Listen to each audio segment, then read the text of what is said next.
Hey, it's time for practice problems. So, let's do some practice problems. Number 6. Y equals 3 to the x. Alright? Okay, so we'll do a table of values first, and then we'll talk about maybe a faster way to do this. Let's try 0, 1, 2, that's good. Negative 1, negative 2, that's good as well. So put in a 0 here. 3 to the 0, anything to the 0 is 1. 3 to the first, that's going to be 3. 3 to the second, that's going to be 9. 3 to the negative 1, remember 3 to the negative 1 means 1 over 3 to the positive 1. So 1/3, that's not that hard. So 1/3. How about negative 2? 3 to the negative 2, remember negative exponents means move this down here to the denominator. 1 over 3 squared, that's 1 over 9. So let's plot these points. 0, 1. There's 1. So we have to go all the way up to 9. Way up there.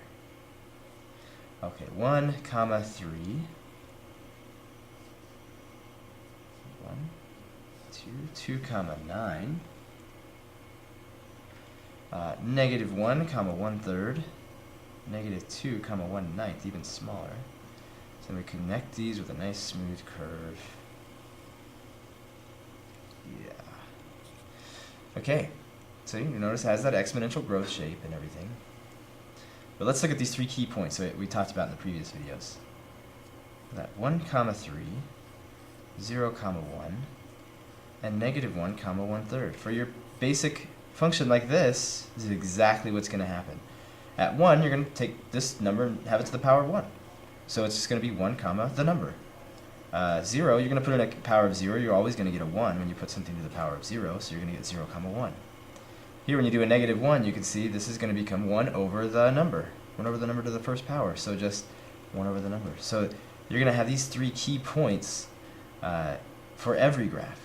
Let's see how that might look for another example. This one's going to be a little bit different. But we'll use those 3 key points. Instead of a table of values, we'll use the 3 key points to graph this next one. Okay, so y equals 2 times 4 to the x. Okay. Since we know those key points, we should know how to graph. Just look at 4 to the x first. Okay, so it's always going to go through 0, 1, right there. And then 1, the number, 1, 4, 2, 3, 4. Just going to put a little 1, because this isn't going to be the final draft, because we do have to multiply by 2. And then negative 1, 1/4, right there. There's our 3 key points. We could draw, I'm going to draw a dotted line just to kind of represent, just kind of like a bookmark, placeholder to remind me, what's my reference. But this is 2 times this. Remember, when we multiply something by 2, it makes it, or multiply the function by a number. If this number is bigger than 1, it's going to make it stretch out, right? It's going to stretch out by a factor of 2. It's going to get twice as tall. So instead of 0, 1, it's going to be 0, 2. Instead of 1, 4, it's going to be 1, 8. 1, 8. And negative 1, not negative 1, 1/4, but negative 1, 1/2. So all the points are going to be twice as high as the ones on this basic graph. So here is our final draft, because there's nothing left to do. We multiplied by 2, and we have it. So there's 2 times 4 to the x. Let's try another. Okay, number 14. H of x equals negative 2 times 2.5 to the x. Okay, let's use those basic points again. So 0, 1, always 0, 1. 1, the number, which is 2.5, right there. And then 1 over 2.5, it's going to be a little less than 1/2. 1 over 5.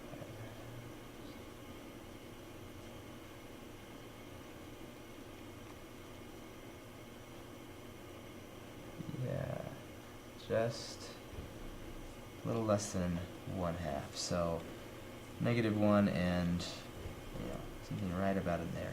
And here's our placeholder. Okay, now these get multiplied by, let's look at negative as a separate thing. So let's look at this 2. This 2 is a number that's bigger than 1. It's going to stretch it out. It's going to stretch it out by a factor of 2. Instead of 1 comma 2.5, it's going to be 1 comma twice that number, 1 comma 5. So here's 1, 2, 3, 4, and 5, just like that. And this one's going to be twice as tall, almost to 1. So now we're not quite done because we haven't incorporated the negative, but we can, this is going to be 0 comma 2. There we go. And now, so we've done this part, we've done multiplying by 2, now we need it to be negative. Okay. So the negative is going to cause it to what? Flip over its tail out here. It's going to flip over its tail all the time. What we call the asymptote. Okay. So in this case, the tail of the asymptote is on the x-axis. So we're going to flip it over. This one was at +2, now it's going to be at -2. This one was at +5, now it's going to be at -5. 3, 4, 5. This one was at positive almost 1, so this is going to be negative almost 1. And there it is. We've incorporated all of those things, the negative, the 2. There's -2 times 2.5 to the x. All right. About number 19. Number 19. Y equals 2 times 3 to the x minus 2 minus 1. All right. So using our guidelines from before, from the previous videos, we found out that subtracting something from x does something. Subtracting 1 on the outside here does something. Multiplying the function by a number does something. Let's just start from x and work our way out. Okay. So let's do 3 to the x. Let's just graph that and see what that looks like. So we've got those key points, 0, 1 always, 1 comma the number that's raised to x, 1 comma 3, and -1 comma 1/3. Okay, so this is just kind of imaginary, just giving us a reference. Okay, so right next to x is -2. What did that do? Subtract something directly from x. X is the horizontal thing, right? This is the x-axis. So you think it would be like a horizontal change, which it is, and you would think maybe it's to the left too, but it's not. It's counterintuitive. It's to the right too. So let's move these points to the right too. Let's move this one 1, 2. Move this one 1, 2 over here, and this one 1, 2. So here is a newly modified version, taking into account the x minus 2. Okay. Now, what happens? Well, it gets multiplied by 2 next. Okay? Order of operations would say multiply by 2 next. So these points become twice as high. This is 1/3. This is going to be 2/3. This is 1. This is going to be then 2. This was at 3, so it's going to be at 4, 5, 6. Right there. Alright? So it hasn't gone up or down or left or right, but it has been stretched out by a factor of 2. Alright? And last thing is -1. What does this -1 do? When we subtract something out here, not subtract from x, but subtract it from this whole function here, that's to move it down 1. Okay? So this point would move down to here.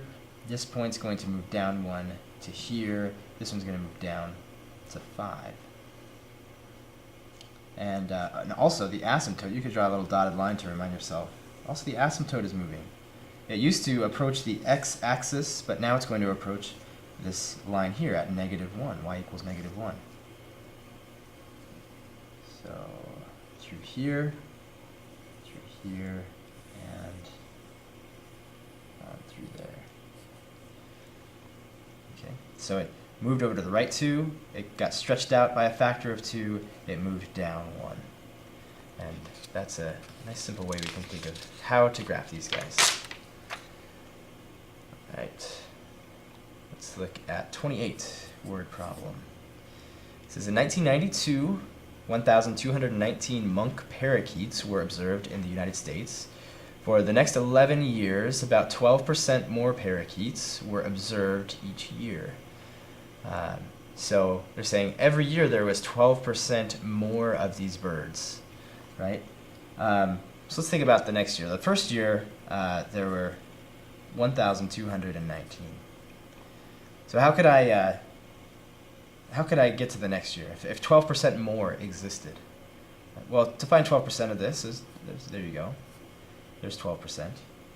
But then that's just 12% of 1,219. This says it's 12% more, right? I would have to add this number to 1,219. Okay, good. So now I have the next year's number. Well, look at, we have 1,219 in both places. They have a common factor of 1,219. We could factor that out. All right. Factor out that 1,219. When I factor out 1,219 from this number, I'm left with 0.12. And then plus, when I factor out 1,219 from 1,219, I'm left with 1. Let's clean this up a little bit. Add these together. 1.12. Okay, well, that kind of makes sense, right? I multiply a number by 1.12. This 1 is going to take this whole part of it. Okay, that's going to be the whole piece, and then it's going to add on 12% of this, and that's what we see from our calculations here. Okay, so that's the second year. The second year is there's this many parakeets. What about the next year? Like the third year. This is the second year. What about the third year? The year after this? Well, it's going to be 12% more than this. Well, when we wanted 12% more than 1,219, we wound up just multiplying it by 1.12. So we could just take this new number and multiply it by 1.12. Okay, there's year 3. What about the next year? Well, we just take this number, this new number for year 3, go to year 4 by multiplying this new number by 1.12. Well, you see what's happening is we keep multiplying by 1.12. So this in particular, we could just multiply those together. This would be 1,219 times 1.12 to the third power. That's for 3 years. But what about for any amount of years? Well, that'd just be 1,219 times 1.12 to the t, where t is the number of years that you want to know. So if I want to know the number in 12 years, or let's see,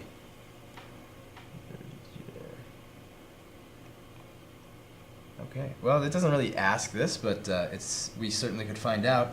If the first year there was 1,219, and for the next 11 years they observed 12% more each year, then how many parakeets was that at the end of 11 years? Well, that would be 1,219 times 1.12 to the 11th. This is exponential growth. They grow by a certain percentage every year.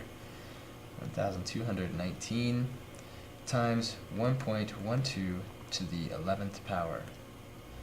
And that is 4,240 parakeets. Of course, we're not going to have a decimal of a parakeet, so 4,240 is a good approximation. Okay, I'm going to push the next one over just one more into the next video. I'll see you there.